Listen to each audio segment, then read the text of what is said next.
Henry pressed his face against the cold brick of the sheriff's station, his 12-year-old. Hands shaking around the bloodied badge, the metal was still warm. "Please." His whisper cut through the midnight air. "I know you're down there." Humming drifted up from somewhere beneath his feet, Amelia's voice, but wrong somehow. Too steady, too knowing. The melody their grandmother used to sing while hanging laundry back when things made sense. "Amelia, can you hear me?"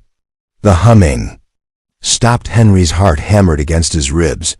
He pressed closer to the building, following the sound around to the back, where a narrow basement window sat just above ground level. Iron bars, thick glass, but her voice came through clear as church bells. "Henry?" Her voice was different, older. "What are you doing here?" "I came to get you out.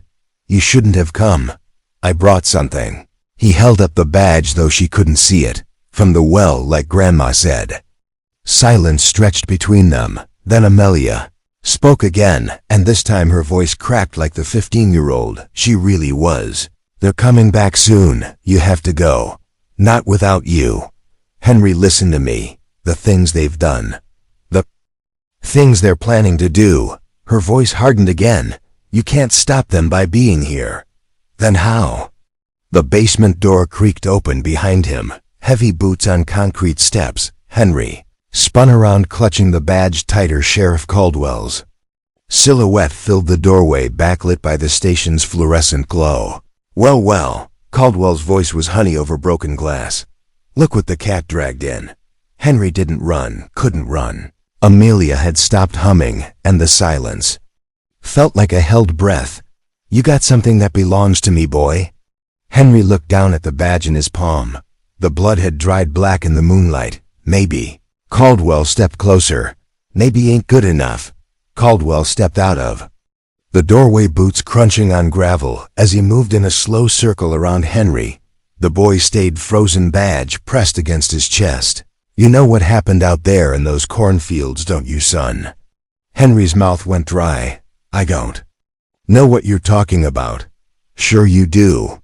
Caldwell's voice was almost gentle. "3 nights ago you saw something you shouldn't have seen." The memory hit Henry like a punch. The screaming, the way the corn stalks bent and broke, the blood on Deputy Morrison's hands. "Where's my sister?" "She's safe, for now." Caldwell stopped circling, positioning himself between Henry and the basement window.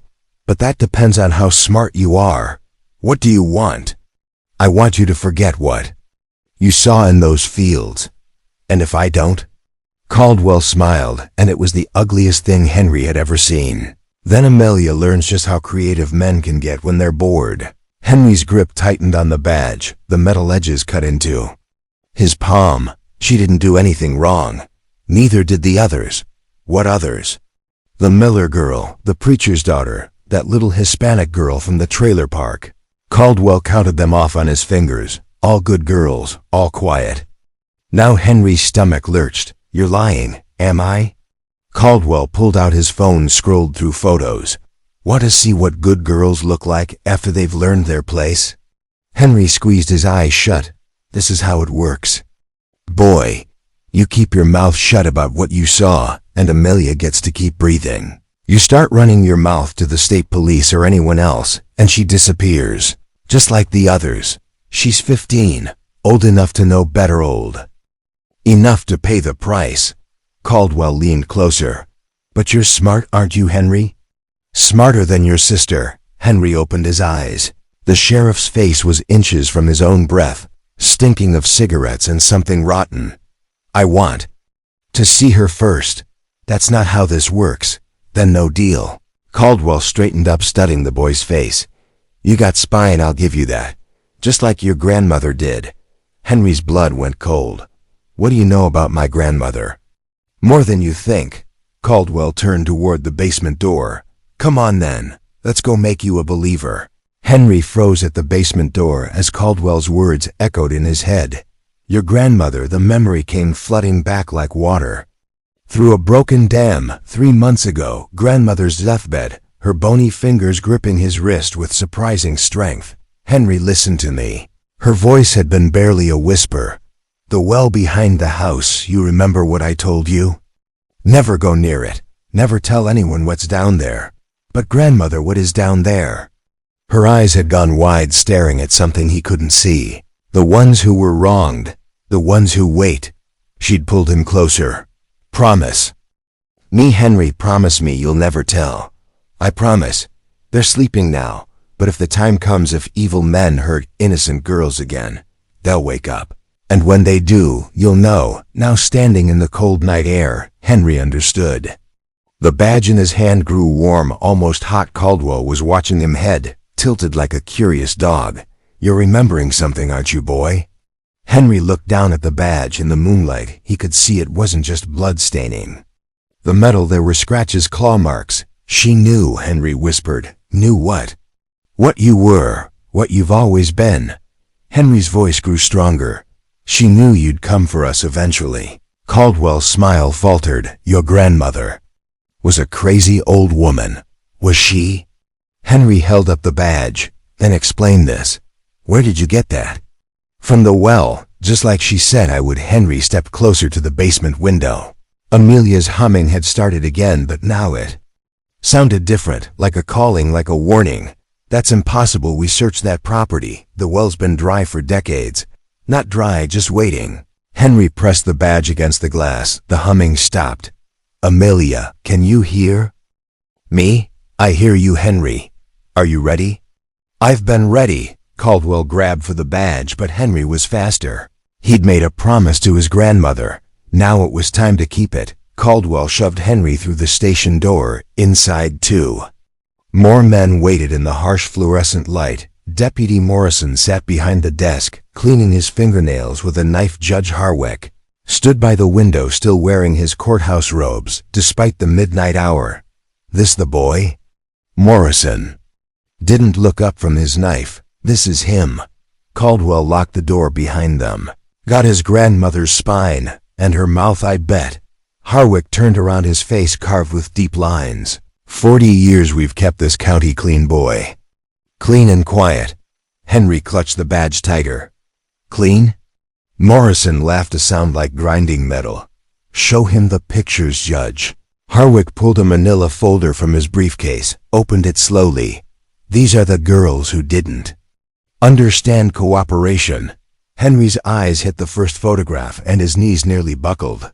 A girl about Amelia's age, but wrong, broken in ways that made his mind shut down. Look at them. Caldwell's voice was steel. All of them. I don't want to.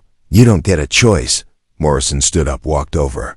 This is what happens to girls who talk. Girls who fight. Girls who think they matter. Henry forced himself to look picture after picture. Some faces he recognized from school, from church, from the grocery store. Girls who just disappeared one day. Their families left wondering. The Miller girl lasted 3 days before she understood. Harwick's voice was clinical. The preacher's daughter was smarter, only took 6 hours. Stop. Your sister's been down there 2 days now. Morrison leaned closer. Still has some fight left in her. But that'll change. What do you want me to do?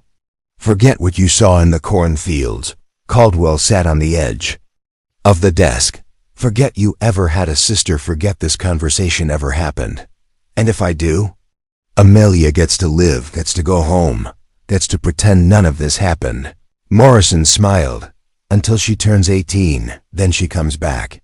For good. Henry looked down at the badge in his palm. The metal was burning now, so hot it should have seared his skin, but it didn't hurt. It felt like power. There's a third option, Henry said quietly. What's that? Henry looked up, and his eyes were darker than the men had ever seen on a 12-year-old. You let her go now, all of them. Morrison laughed so hard he doubled over. All of them? Boy, you don't even know how many there are. Dozens, Harwick added calmly, going back 20 years. Henry ignored them, pressing his ear to the basement door. Amelia. Amelia, can you hear me?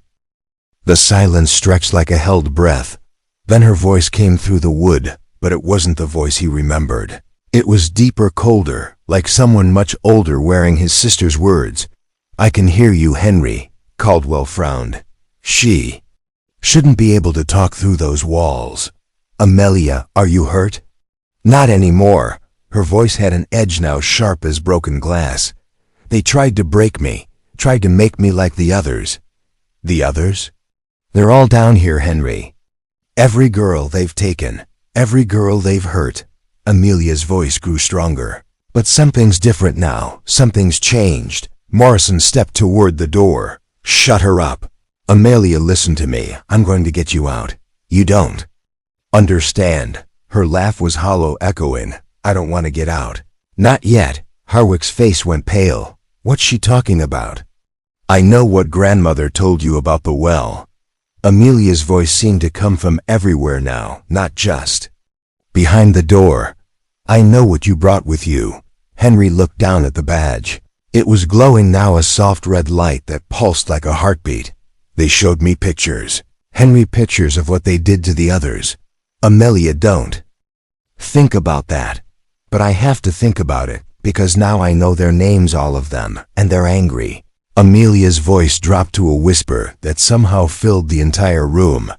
They've been waiting so long to be angry. The fluorescent lights flickered. Morrison grabbed for his gun. Amelia, what's happening down there? Justice. Her voice was no longer entirely human.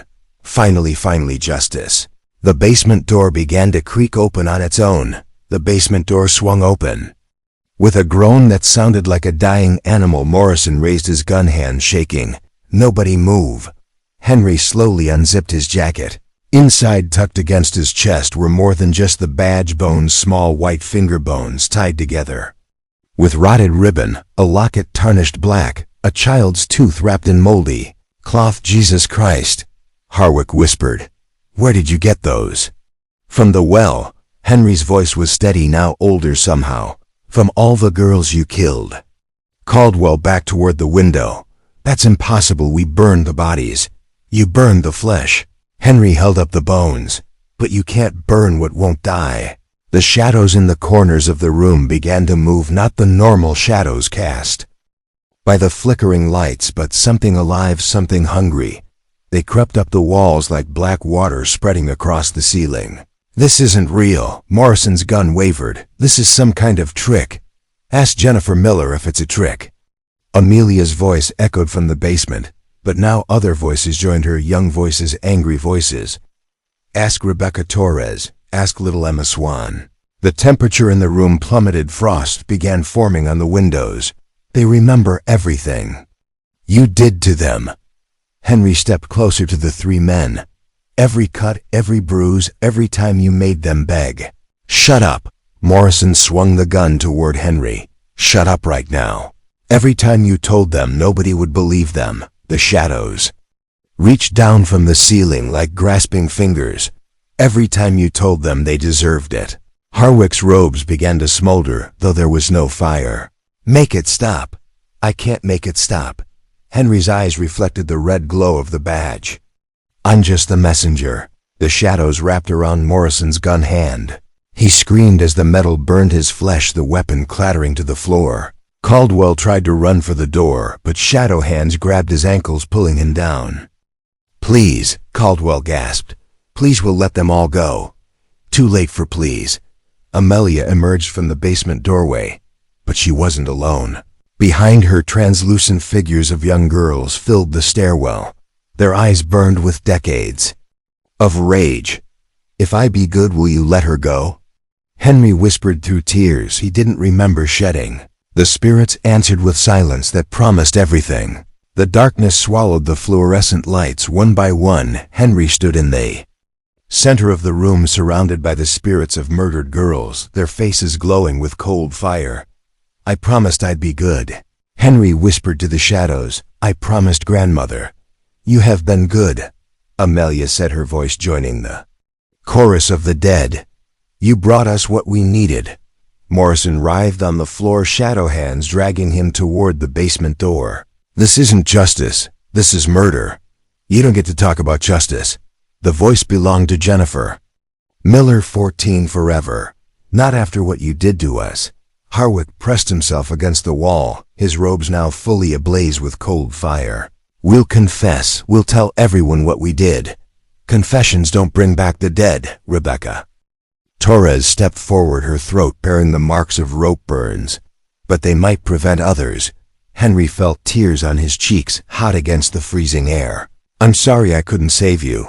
You did save us. Little Emma Swan, only 13. When they took her, reached out to touch his face with ghostly fingers. You gave us our voices back.